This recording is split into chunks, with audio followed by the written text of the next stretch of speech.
નમસ્કાર દર્શક મિત્રો, હું છું રૂપલ વણેચિયા. સંપૂર્ણ ન્યૂઝમાં આપનું સ્વાગત છે. કેન્દ્ર સરકાર દ્વારા બિરસા મુંડાની 150મી જન્મ જયંતિની ઉજવણીના ભાગરૂપે ગુજરાત સરકાર દ્વારા આદિવાસી જન ઉત્કર્ષ મહોત્સવ 2024નું આયોજન કરાયું છે. જેના ભાગરૂપે ગત 27 નવેમ્બરે ઉમરગામના વલસાડના શબરીધામથી આદિવાસી અમૃત કુંભ રથયાત્રાનો શુભારંભ કરાવ્યો હતો અને અંબાજી સુધીના 14 જિલ્લાઓ પરિભ્રમણ કરી આજે શક્તિપીઠ અંબાજી ખાતે આ રથયાત્રાનો સમાપન સમારોહ આદિજાતિ અને પ્રાથમિક અને માધ્યમિક શિક્ષણ વિભાગના મંત્રી ડોક્ટર કુબેરભાઈ ડિંડોરના અધ્યક્ષસ્થાને પૂર્ણાહુતિ કરવામાં આવી છે. આ પ્રસંગને લઈ આદિવાસી યુવક યુવતીઓએ સાંસ્કૃતિક કાર્યક્રમો રજૂ કર્યા હતા. ત્યારબાદ આદિવાસી સમાજના વિદ્યાર્થીઓ ઉચ્ચ અભ્યાસ ક્ષેત્રે તેમજ રમતગમત ક્ષેત્રે આગવી ઓળખ ઊભી કરી છે તેમને પ્રમાણપત્ર આપી સન્માનિત કરવામાં આવ્યા હતા. આ પ્રસંગે બનાસકાંઠા જિલ્લા કલેક્ટર, ઉચ્ચ અધિકારીઓ અને મોટી સંખ્યામાં આદિવાસી લોકોએ ઉપસ્થિત રહી આ સમાપન કાર્યક્રમને માણ્યો હતો. જોકે આ પ્રસંગે આદિજાતિ વિકાસ મંત્રી ડોક્ટર કુબેર ડિંડોરે કોંગ્રેસ ઉપર આકરા પ્રહારો કરતા જણાવ્યું હતું કે કોંગ્રેસ આદિવાસી લોકોને માત્ર વોટ બેંક તરીકે ઉપયોગ કરે છે. કોંગ્રેસની માફક અપને વાલો કો સેટ કરો, દૂસરો કો ફિટ કરોની નીતિ અપનાવતી હોવાના આક્ષેપ કર્યા હતા. કોંગ્રેસને લઈ કુબેર ડિંડોરે કહ્યું હતું કે કોંગ્રેસ ખોટા તૂત ઉભા કરે છે અને આદિવાસી અધિકારોના નામે, ભીલ પ્રદેશના નામે અને અનામતના નામે તૂત ઉભા કરી સસ્તી લોકપ્રિયતા માટે ગુમરાહ કરે છે તેમ જણાવ્યું હતું. કુબેર ડિંડોરે આદિવાસી લોકોને અપીલ કરતા આદિવાસી સમાજને સરકારની વિવિધ યોજનાઓનો લાભ લેવા જણાવ્યું હતું. કુબેર ડિંડોરે એમ પણ જણાવ્યું હતું કે કોંગ્રેસના લોકો હવે વિકાસ સામે ટકી શકે તેમ નથી.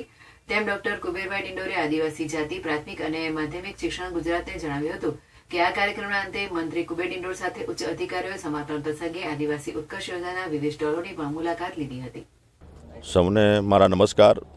આપણા સન્માન્ય દેશના પ્રધાનમંત્રી નરેન્દ્રભાઈ મોદી સાહેબે 2021માં આઝાદી કા અમૃત મહોત્સવ જે મનાવવાનું નક્કી કર્યું એના ભાગરૂપે જ્યારે એમને ધ્યાન પર આવ્યું, આપણા દેશના લોકોને ધ્યાન પર એમને બાબત મૂકી કે આપણે દેશને આઝાદી અપાવવામાં સર્વપ્રથમ આદિવાસી સમાજે જે બલિદાનો આપ્યા હતા એવા આપણા ઝારખંડની ધરતી પરથી ઉલિહાતીમાં જન્મેલા 1875માં જન્મ થયો એવા ભગવાન બિરસા મુંડા જેમને દેશને આઝાદી અપાવવામાં જે બલિદાનો આપ્યા હતા અને આદિવાસી સમાજને જાગૃત કર્યો હતો, એ ઇતિહાસમાં એનું નામ કોઈ જગ્યાએ નહોતું અને એ નામને સર્વપ્રથમ નામ હતું.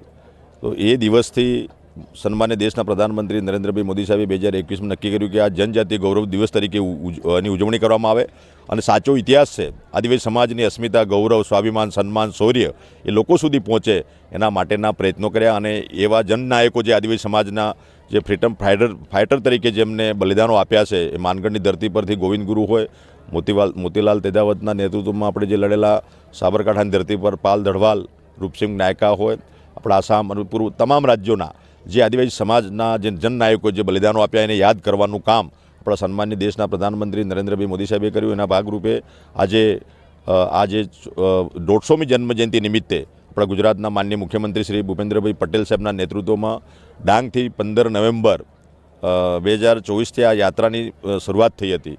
આપણા 14 જિલ્લાઓ પસાર કરીને લગભગ આ 25 દિવસનો પૂરો રૂટ નક્કી કરીને જન સુધી બિરસા મુંડા જન્મજયંતિની બાબત અને સરકારની યોજનાઓ અને સાથે સાથે સનાતન હિન્દુ સંસ્કૃતિની જે બાબત છે એને જે સાચો ઇતિહાસ, સાચી વાત લોકો સુધી પહોંચે એના માટેનો પ્રયત્નો કર્યા અને આજે 14 જિલ્લાઓ, 80 જેટલા તાલુકાઓ, અમારા ઐતિહાસિક ધાર્મિક સ્થળો પર થઈને યાત્રા આજે અહીંયા સંપન્ન થાય છે. જગતજનની માં અંબાના ચરણોમાં અંબાજી ધામ ખાતે આજેનું સમાપન છે અને આ સમાપનમાં અમારા વહીવટીતંત્ર, અમારા પ્રદેશ મોરચાની પૂરી ટીમ અને જે ઉમરગામથી અંબાજી સુધી અમારા ધારાસભ્ય, સંસદ સભ્યશ્રીઓ, અમારા તમામ સમાજના વડીલો, માતા બહેનો, યુવાનો અને અમારા સંતો મહંતો પણ જોડાયા. એ તમામનો આ તબક્કે હું આભાર માનું છું અને માન્ય મુખ્યમંત્રીશ્રીએ આ સરસ આયોજન કરીને જે અમને મંજૂરી આપી અને રથયાત્રાનું પ્રસ્થાન જેમને કરાયું એવા માન્ય મુખ્યમંત્રીશ્રીનો પણ આભાર માનું છું. અને આજે અહીંયા મોટી સંખ્યામાં અમારા બનાસના, મારા સમાજના, મારી માતા બહેનો, યુવાનો બધાએ પધાર્યા, એમનો પણ આભાર. અને વિશેષમાં આજે આની ઉજવણી કરીએ એટલું જ નહીં પણ સાથે અમારા ક્રાફ્ટ અને ડ્રાફ્ટ અમારા 32 જેટલા સ્ટોલ લગાયા છે.